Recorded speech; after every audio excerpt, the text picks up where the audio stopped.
కల్వకుంట్ల కవిత గారు కల్వకుంట్ల చంద్రశేఖరరావు గారు కూతురింటికి పోలీసులు దాడి చేసి ఢిల్లీ నుంచి ఈడీ అధికారులు వచ్చి అరెస్ట్ చేసి తీసుకెళ్తుంటే బాధ్యత కలిగిన తండ్రిగా చంద్రశేఖరరావు గారు అక్కడికి రాలేదు అంటే దీన్ని ఎట్లా అర్థం చేసుకోవాలి?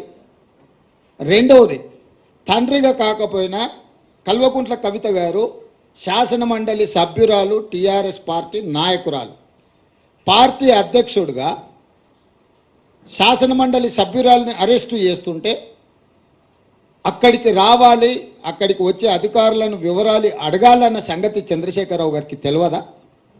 పోనీ ఇప్పటి వరకు కూడా చంద్రశేఖరరావు గారు అరెస్టును ఖండించలేదు. అరెస్ట్ ఎందుకు జరిగిందో, తన పార్టీ శాసనమండలి సభ్యురాలను ఎందుకు అరెస్టు చేసిండ్రో ఇంతవరకు తెలంగాణ ప్రజలకు వివరణ ఇవ్వలేదు. చంద్రశేఖరరావు గారి మౌనము ఏ రకంగా అర్థం చేసుకోవచ్చు? మూడో అంశము, గతంలో ఎప్పుడు కూడా మొదట ఈడీ వస్తారు, తర్వాత మోడీ వస్తారు అనుకునేటోళ్ళం. నిన్న మాత్రం ఈడీ మోడీ కలిసే వచ్చిరా తెలంగాణకు.